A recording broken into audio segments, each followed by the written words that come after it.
안녕하세요. 송인설입니다. 성경과 시대를 담은 설교자의 서재에 오신 여러분을 환영합니다. 오늘은 7번째 시간입니다. 박영재 목사의 원포인트로 설교하라를 소개합니다. 저자 박영재 목사를 소개하겠습니다. 대전 침례신학대학교 신학과를 졸업하고 미국 사우스웨스턴 침례신학대학원에서 MDB 학위를 받았습니다. 강해 설교로 유명한 달라스 신학대학원에서 석사 STM 학위를 받고 켄터키주 루이빌에 있는 남침례 신학대학원에서 신학 석사 학위와 동대학원에서 설교학 철학 박사 학위를 받았습니다. 귀국하셔서 20여 년 동안 현장 목회자를 위한 설교 세미나를 인도해 주셔서 22,500여 명의 목회자들의 설교 훈련을 도왔습니다. 현재 관악산 근처 효성교회에서 목회하시며 좋은 설교 연구소를 통해 한국교회를 섬기고 있습니다. 2014년 4월 효성교회로 가서 박영재 목사님을 만났습니다. 30대에는 뭘 모르고 설교했고 40대에는 열정으로 설교했고 50대가 되니 인간이 보였다라고 말하셨습니다. 인간에 대한 이해, 인간에 대한 긍휼이 열리며 설교가 열렸다 하는 뜻으로 이해했습니다. 박영재 목사님이 이 책을 쓰신 동기는 이러합니다. 설교학은 그동안 성경으로부터 무엇을 설교할 것인가, 즉 본문 내용 설명에 대한 관심에 치중했다. 그러나 성경 말씀을 어떻게 효과적으로 전달할 것이냐에 대해서는 상대적으로 무관심했다. 한국교회 설교자는 본문에서 서너 개 대지를 뽑아서 전달하는 3대지 설교에 익숙하다. 그런데 3대지 설교가 현대인에게 호응을 받지 못하고 있다. 3대지 설교는 불신자를 가르치는 데는 유용하지만 기존 신자들을 지루하게 만들고 있다 했습니다. 저는 3대지 설교가 설교의 자연스러운 흐름을 끊는 단점이 있다는 저자의 말에 동의했습니다. 3대지 설교는 본문을 쪼개는 일, 즉 현미경적 관찰을 한다. 본문에서 3가지 혹은 그 이상의 개요를 끄집어낸다. 본문에서 1가지 혹은 2가지 개요밖에 발견하지 못하는 경우에도 억지로 3가지 개요를 만들어낸다. 3대지 설교는 가르치는 데는 효과가 있지만 설교의 흐름이 끊어진다. 저자는 이런 질문을 던졌습니다. 3대지 설교의 단점을 극복하고 청중에게 효과적으로 설교를 전달할 수 있을까? 이런 가설을 세우셨습니다. 원포인트 설교이면 3대지 설교를 극복할 수 있을 것 같다. 박영재 목사는 이렇게 생각하게 된 어떤 단서를 이렇게 설명했습니다. 현대 지성인들이 살고 있는 미국 북동부는 일반적으로 원포인트 설교가 자리를 잡았다. 북동부에 위치한 신학대학원에서 원포인트 설교 작성법을 가르치고 있기 때문이다. 최근 한국 교회에도 원포인트 설교 방식에 대한 관심이 일어나고 있다. 그런데 강해 설교, 본문 설교, 주제 설교, 제목 설교를 포함한 모든 종류의 설교를 원포인트 설교로 만드는 설교 담론이 전무하다. 원포인트 설교에 대한 종합적인 이론 체계가 필요한 시점이 되었다. 저자는 그 방법론으로 한국형 원포인트 설교를 구성하기 위해서 2가지 방법론을 제안했습니다. 첫째는 존 브라더스 교수의 설교학과 고대 수사학을 결합하는 방법인데요. 존 브라더스는 150여 년 전 남침례 신학대학원에서 설교학에 고대 수사학을 도입한 교수입니다. 고대 수사학, Ancient Rhetoric은 청중을 어떻게 설득하는가를 논의하는 학문이었습니다. 그는 1870년 설교 준비와 전달이라는 책을 저술했습니다. 여기서 무엇을 설교할 것인가 외에 어떻게 효과적으로 전할 것인가를 논의했습니다. 고대 수사학의 가르침을 설교에 접목해서 설교를 효과적으로 전달하는 방법을 제안한 것인데요.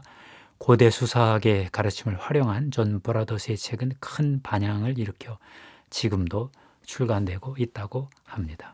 둘째는 50여 년 전부터 시작된 크레덕, 버트릭, 라스칼조의 청중 중심 설교 방법론입니다. 50여 년 전부터 크레덕, 버트릭 등이 화자 중심 설교 이론이 아니라 청자 중심 이론의 설교 이론을 구성했다는 거죠. 연속성, 역동성, 절정을 향해 나아가는 그런 설교 이런 것들을 호소했다는 것입니다. 청중이 잘 들을 수 있는 선교를 추구했다는 건데요. 이 책에서 저자는 이런 논지를 주장했습니다. 하나의 주제를 논리적으로 전개해서 절정, 클라이맥스에 이르게 하는 원포인트 설교 방식으로 성경 본문에 충실하면서도 현대 청중에게 효과적으로 들리는 설교를 할 수 있다. 이를 주장하기 위해서 1부에서 원포인트 설교 이론을 논의하고 2부에서 실제를 논의했습니다. 이 책의 연구 범위는 이러합니다. 1부 원포인트 설교 이론 1장 왜 지금 원포인트 설교인가 2장 원포인트 설교는 3대지 설교와 어떻게 다른가 2부 원포인트 설교의 실제 원포인트 설교를 만드는 기본 순서 설교 구성 방법론 지금 왜 원포인트 설교인가를 논의하며 세 가지 질문을 했습니다. 무엇이 원포인트 설교인가? 왜 지금 원포인트 설교가 필요한가? 무엇이 원포인트 설교가 아닌가? 첫 번째, 무엇이 원포인트 설교인가? 이렇게 정의했습니다. 원포인트 설교는 본문에서 하나의 주제를 끄집어내어 주제에 일치하는 설교 목적을 세우고 그 목적을 성취하기 위해 연속성과 역동성으로 절정을 향해 나가는 설교다. 일관된 논리를 사용하고 하나의 개념을 확장하고 하나의 주제 대지를 논리적으로 발전시켜 절정을 향해 나아간다는 것입니다. 이를 위해 설교 구성 플롯을 굉장히 신경을 쓰겠죠. 저자는 설교에는 두 가지 형태만 있다고 말했습니다. 하나는 나열식 송이버섯형이고 다른 하나는 직렬식 대나무 마디형입니다. 송이버섯형은 3대지 설교이고 대나무 마디형은 원포인트 설교입니다. 대나무 마디형의 원포인트 설교는 3개의 마디를 가지고 있다. 1단계, 2단계, 3단계로 논리를 전개한다. 한 아이디어를 점점 더 깊은 방향으로 발전시켜 설교의 절정인 마지막 세 번째 단계에 이르도록 주제를 발전시킨다. 저자는 원포인트 설교는 주제, 역동적 전개 과정, 설교 구성, 플롯이라는 세 요소가 있다. 이렇게 정리했습니다. 왜 지금 원포인트 설교가 필요한가? 저자는 11가지 이유를 들었습니다. 1. 쉽고 간결한 메시지를 원하는 현대인의 요구에 부합한다. 2. 선명한 메시지를 원하는 현대인의 요구에 부응한다. 3. 단순하지만 깊은 터치를 원하는 현대인의 요구에 부응한다. 4. 주제가 좁고 심화된 메시지를 원하는 현대인의 기대에 부응한다. 5. 감동을 요구하는 현대인에게 부응한다. 6. 재미를 요구하는 현대인의 요구에 부응한다. 7. 흐름이 자연스러워 청중에게 거부감을 주지 않는다.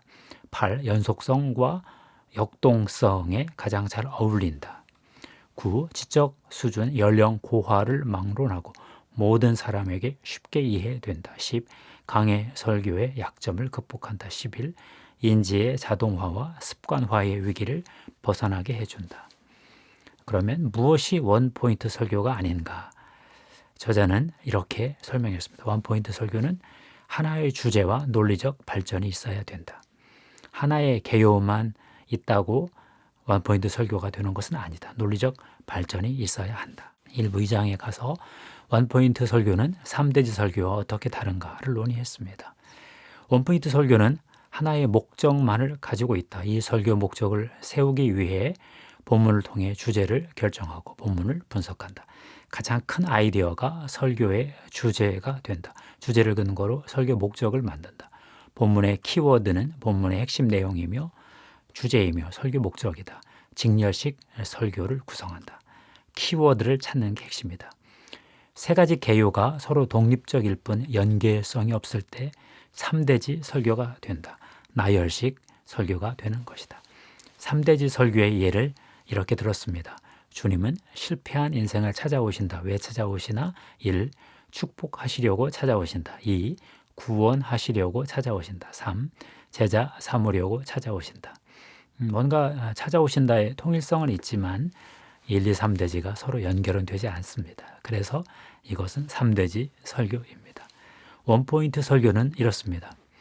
1. 주님은 실패한 인생을 찾아오신다. 2. 왜 찾아오시나? 실패를 회복시키시려고 찾아오신다. 3. 어떻게 회복시키시나? 말씀에 순종하게 하여 회복의 은총이 나타나게 하신다. 주님이 찾아오신다는 하나의 주제가 있고 왜와 어떻게라는 논리 전개가 있습니다. 그래서 이것은 원포인트 설교입니다. 2부 1장 원포인트 설교를 만드는 기본 순서를 소개했습니다. 1. 본문을 묵상하면서 본문의 키워드를 찾으라. 본문이 키워드를 결정하게 하라. 이것이 가장 중요합니다. 2. 키워드를 찾은 후에 무엇을 전할 것인지 주제를 한 문장으로 요약하고 설교 목적을 세우라. 주제는 본문을 한마디 한 문장으로 표현한 것이다. 주어 동사가 들어간 평서문이 좋다. 동사는 현재형으로 한다. 주제가 만들어지면 설교 목적을 세운다. 일반적 설교 목적은 청중이 하나님의 은혜를 만나게 하는 것이다. 하나님의 은혜를 알고 자신의 문제를 알게 해서 삶의 변화를 이끌어내는 게 설교의 일반적 목적이다. 특별한 설교 목적은 각 설교마다 설교에서 성취하고 싶은 구체적 개별적 목적입니다. 일반 목적과 특별 목적을 둘 다 달성해야 한다 했습니다. 3. 설교 목적을 세운 후에 키워드를 둘러싼 주변 진리들에 대한 질문을 던지다. 6하 원칙에 따라 질문한다. 키워드의 긍정적인 면, 반대적인 부정적인 면을 생각해 본다. 4. 키워드 주제에 관한 설명은 설교의 서론에서 언급한다. 5. 키워드 주제를 둘러싸고 있는 여러 단어나 지식을 발견하여 설교를 만드는 데 활용한다. 6. 정해진 개요에 필요한 살을 붙인다. 수집된 정보를 적절히 배열한다. 설교에서 필수 요소인 기능 요소, functional elements들을 활용한다. 6가지 기능 요소들을 다루었습니다. 첫 번째 문제 제기, 컨텍스트, 두 번째 본문 설명, 텍스트, 세 번째 다른 성경 본문 인용, 네 번째 긍정 예화, 다섯 번째 적용, 여섯 번째 권면 적용. 하나의 개요를 다루기 위해서 이와 같은 6개의 기능 요소들을 나름대로 논리적으로 배열해서 살을 붙인다는 것이죠. 2부 2장 이제 원포인트 설교 구성 방법들을 구체적인 예를 통해 들어주셨습니다. 6가지 스타일을 논의하셨는데요. 이걸 보면서 책 하나가 생각이 났습니다. 사이먼 시넥이라는 분의 테드 강연과 그 책이 있지요. 사이먼 시넥은 테드 강의 Start with Why, Why로 시작하라라는 강의를 하고 4천만 넘는 조회수를 기록했습니다. 일반 기업들은 시장의 흐름 How부터 보고 What 보고 근데 Why가 없더라. 근데 시장을 선도하는 기업들은 Why부터 내가 왜 이 사업을 하는가 그것부터 시작을 하고 그 다음 How를 논하고 그 다음 What 무엇을 할 것인가 이렇게 한다는 것입니다. 그래서 이걸 골든 서클이라고 그랬죠. 3가지 동심원 중에 핵심 동심원은 Why, 두 번째는 어떻게, How, 세 번째는 What. 어떤 사업을 할 것인가 아이템은 맨 마지막에 한다는 거죠. 2013년에 나는 왜 이 일을 하는가 Start with Why 이 책이 나왔고요. 2018년 Find Your Why 나는 왜 이 일을 하는가 두 번째 책이 이렇게 나왔죠. 요 내러티브 스타일을 포함한 이 모든 원포인트 설교가 다 이런 why, how, what 이런 거 중심으로 전개된다는 거죠. 첫 번째 설교 구성 방법입니다. PRS 스타일인데요. Proposition, Reversal, Solution, Response 이게 4가지 단계로 진행을 시킨다 합니다. 1. 명제, 사람은 죽습니다. 2. 반전, 그런데 그리스도인은 죽지 않습니다. 3. 반전 이유, 왜냐하면 예수를 통해 영생의 길로 인도받기 때문입니다. 4. 반응, 그러므로 예수를 믿으십시오. 논리적이죠. 이 NPS 스타일이라고 하는데요. 네거티브, 포지티브, 솔루션, 리스폰스인데요. 부정, 긍정, 해결책 반응. 책에 다 있습니다. 1. 부정, 예를 들어 사랑을 모르면 행복할 수 없다. 2. 긍정, 사랑을 알면 행복은 극대화된다. 3. 해결책, 하나님은 우리 행복을 위해 사랑을 쏟으신다. 4. 반응, 하나님의 사랑을 경험한 우리도 하나님께 사랑과 충성으로 반응한다. 세 번째 스타일, PNS 스타일인데요. 포지티브, 네거티브, 솔루션, 리스폰스입니다. 1. 긍정, 은혜를 알면 감사의 사람이 된다. 2. 부정, 은혜를 모르면 감사할 줄 모른다. 3. 해결책, 하나님 은혜를 알 때 최상의 감사를 드린다. 4. 반응, 하나님 은혜를 알고 최고의 감사를 드리자. 네 번째 스타일은 스텝 바이 스텝 스타일이라고 하는데요. 절정을 향해 나아갑니다. 주의, 문제, 만족, 확증, 예와 행동, 이렇게 5가지 단계를 설정했습니다. 1. 주의를 끄는 단계, 모든 인간은 죄인이다. 2. 필요의 단계, 죄인은 죽는다. 3. 만족의 단계, 그러나 믿는 자는 죽지 않는다. 4. 확증 단계, 예수와 함께 십자가에 달린 한 강도는 회개하고 구원받았다. 4. 시각적 예화 단계, 뒤늦게 예수 믿고 구원받은 확신 속에 사는 친구 아버님의 사례. 6. 행동 단계, 그러므로 예수를 영접하고 죄 용서받아 영생을 누리는 자가 되라. 5는 체인 스타일이라고 하는데요. 결과를 밝히고 이유를 찾고 해결책을 찾는 것입니다.